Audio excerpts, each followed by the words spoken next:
Hello everyone and welcome back to Colony Survival. Now, this game, being a lot like Minecraft, can sometimes feel like it's slowing down. I haven't even had to kill a zombie the past few nights. It's all been the guards, everyone's been working. I just have to run around and build things. And in essence, that really is Minecraft, running around and building things. But the cool thing about this game is that it always pressures you. Even if you're not getting new colonists, the zombies still have more hit points over time. The zombies evolve into better zombies over time anyway. So those green zombies we saw a few nights ago, those guys take 3 shots with the sling, and 2 shots with a bow when we eventually get one. It is a bit more pressuring than Minecraft. I understand Minecraft has a few mechanics like if you stay in a certain area longer, the zombies might have a higher chance to spawn with armor, occasionally going to even diamond enchanted armor, which can be intense, but nowhere near as intense as the thought of everyone in your colony dying and you being stuck in just a Minecraft world because you can't actually get food to restore your colonists. There's a few new levels to it, which I just thought should be mentioned.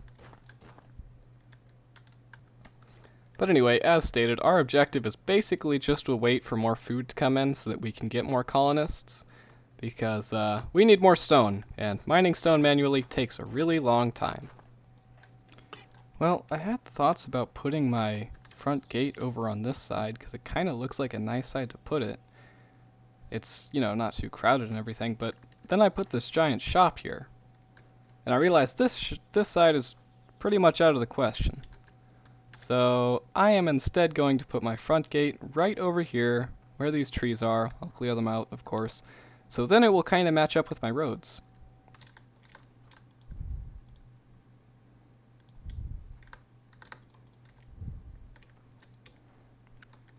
Now, I know, guys, that this setup right here looks pretty trashy, and I agree completely. In fact, I couldn't agree more. But this really does work the best for early game defense. When you've surrounded your entire colony in a wall, the only thing left to defend is this one point from which all the zombies will come. So the idea is just put all your guards here, and you don't have to worry about spreading them out throughout your base. The last thing to do is make sure there's no way the monsters can get in my base otherwise, because that will be a problem if they can. But from the looks of it, they all seem to be moving gradually towards that area. Here's something I wanted to try out. Can you put a wheat farmer outside of your base? By golly, you can. That is completely outside the boundaries of my colony, and certainly it seems to have taken, so that's good to know. You don't have to try and fit all of your wheat farms inside your tiny little colony. That's nice.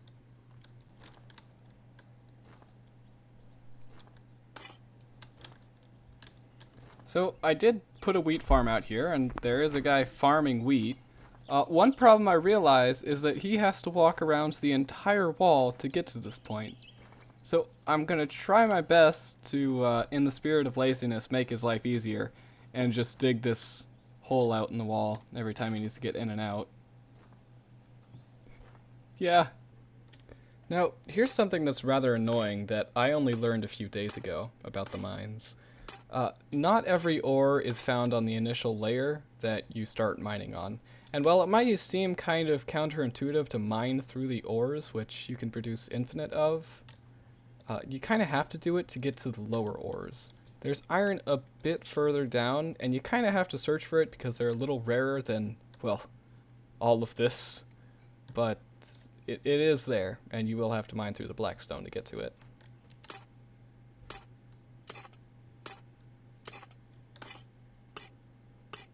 Ah, there it is. I believe that's clay, not iron. Or it might be iron and not clay. Could be a completely different ore. But anyway, yes, this is stuff you will not find on layer 1. It would be nice, I think, that might be clay. Oh, I can't tell the difference. It would be nice if they had a slightly darker variation of this stone. But as it is, they're the same color. So you can't really tell when you've gone down a layer. And to people like me, who care about keeping their layers relatively flat and orderly, that can be a little annoying. Here, let me just ruin my great ground by showing you what I mean. If you mine 1 block of this and try to put it back, it's gone. Everything this room had has been destroyed in seconds. I'm sorry I had to show you this, guys, but it's something the world needs to know.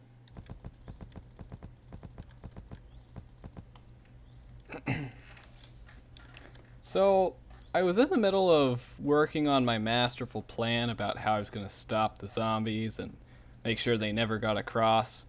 But my plan ran into a little snag. You see, the idea was to fill up these platforms with guys who could shoot down on the bridge just there, and all the zombies would fall into the pit of despair. But, well, let me show you. Yeah, zombies would be spawning right on top of my troops. Okay, here's a question. Not all the zombies are dead yet.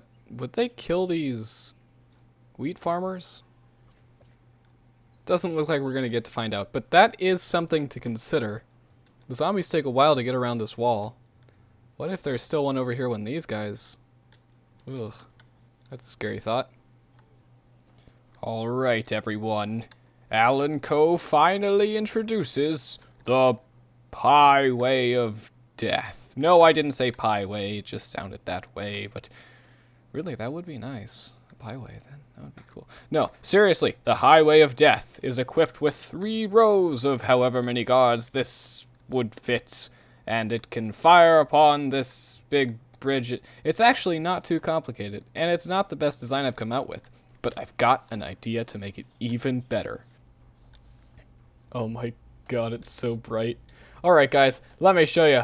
So far, the underground expansions. The guards are holding out well. I got an extra one just in case. But anyway, if you make it past the initial stairs of the Pieway of Death, you must then face the jaws of the beast.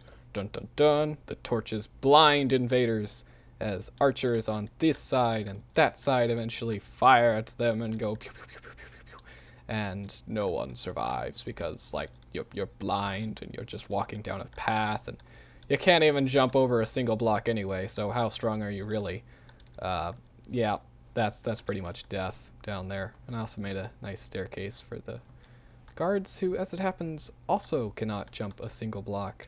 Nice, guys. There we go, that's the bakery all finished and connected to the roads. I'm not sure I want to connect the roads to the jaws of the beast, because it might encourage people to just walk right into the fire. But, you know, I think that's pretty funny, actually. Another thing I'd like to note is that I don't really believe in daytime zombies in this game. I mean, sure, if you really want to play hardcore, and you've already set the night zombies to very high, then I guess it's an added challenge, but to me, I don't really find an attraction to it.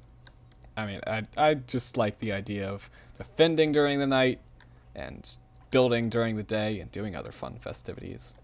So for anyone wondering, if you're going to ask me to do it, I'm not going to set daytime zombies to, you know, be a thing.